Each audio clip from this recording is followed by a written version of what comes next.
Hi, I'm Trish, and this is Just a Number, the podcast for women 40 and up who are ready to stop waiting and start building from everything they already know. Part business, part unlearning, part confidence reset. Because you're not starting over, you're evolving with intention. We're talking lived experience, career wisdom, passions, and hard earned perspective, turned into content, courses, and offers that actually help people. We're not here to play by the rules. Let's build boldly, teach what we know, and make it count. Welcome to Just a Number. Hey, friends, welcome back. Today, I want to talk about something I've been watching happen in real time. Women in our age group starting businesses. And not in a one day when life calms down kind of way, in a real, I'm doing it now, and I'm doing it this way. If you're already in business, I think this episode will help you put language to what you're seeing. And if you've been thinking about starting, I want you to leave today's episode with clarity and a real next step. I'm going to reference a little bit of data just to ground this, but this is really a conversation about what's changing and why it makes sense. So here are two quick stats just to anchor what we're seeing. In 2024, women started about half of all new businesses in the United States. And that's a big jump from just a few years earlier.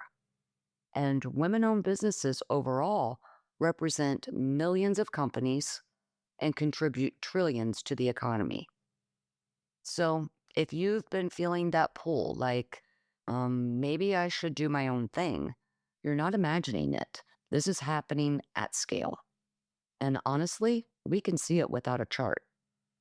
Somebody's always starting something, whether it's a service, a shop, consulting, maybe a course or a community, it's everywhere.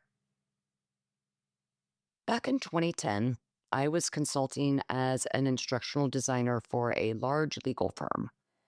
And I had thought about starting my own company for years, but I just didn't think it was the right time. But it was always there in the background.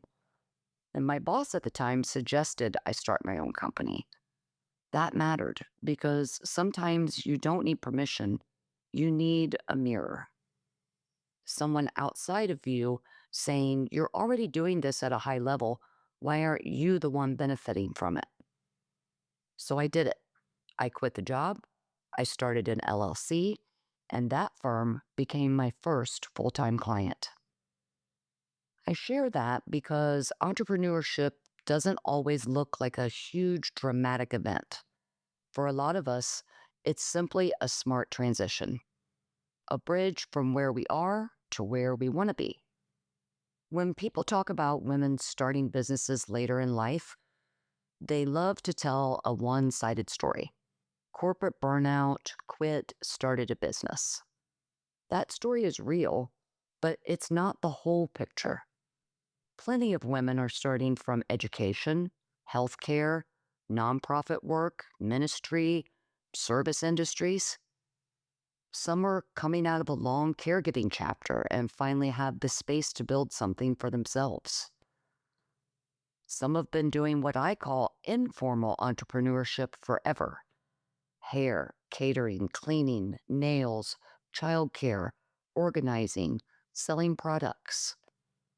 And now they're ready to make it official. You don't have to have a corporate resume to have business skills. Real life trains you too. So if it's not just one background, why is this happening so much right now? I think a few forces are stacking on top of each other. And once enough things stack, people move. One of the biggest shifts that happens in midlife is you stop thinking you need a brand new idea.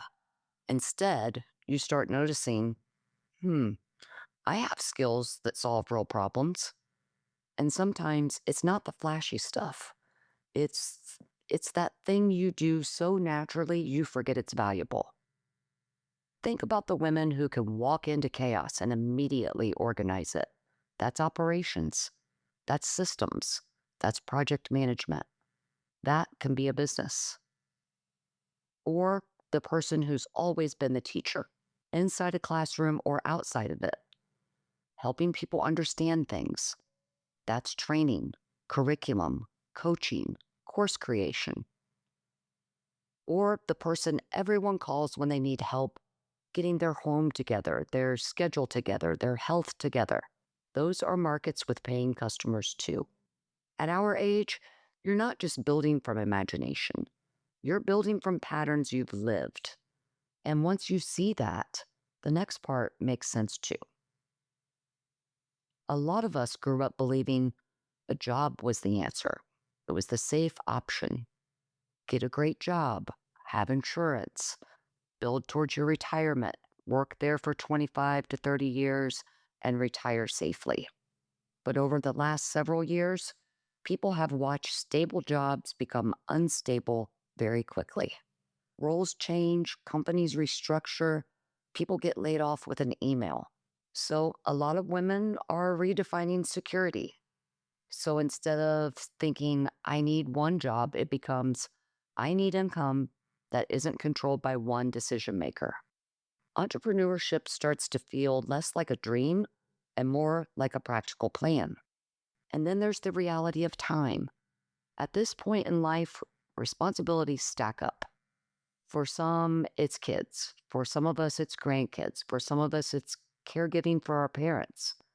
For some, it's health. And for a lot of us, it's simply the desire to have more control over our days. So entrepreneurship becomes appealing because it can be shaped around real life, not the other way around. Research backs this up too. Women founders often name autonomy and flexibility as major reasons they start a new business. Now, if this was 20 years ago, that flexibility would have been much harder to build. Technology has lowered the barrier to entry. You don't need a storefront to start. You don't need to hire a huge team. You can build a real business with a simple offer, a clear message, and a consistent way to reach people.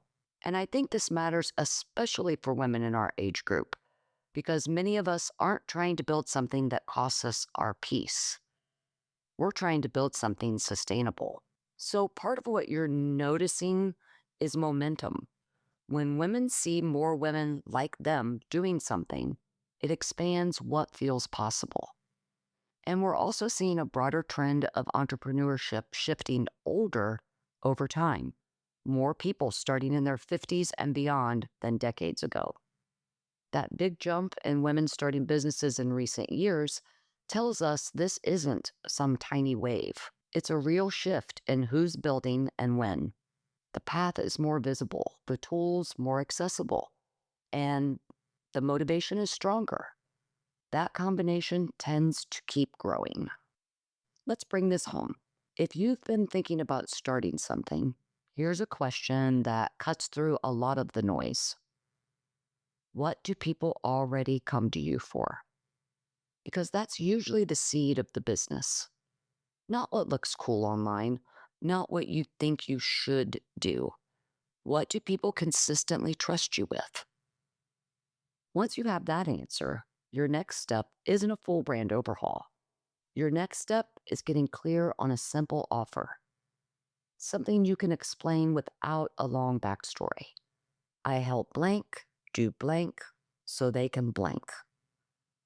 Then you look for your first few yeses, usually from people who already know you, already trust you, already believe you can help. That's how most real businesses begin. Not viral, not perfect, real. If you've been feeling that internal nudge, pay attention to it. You're not starting from scratch, you're starting from experience.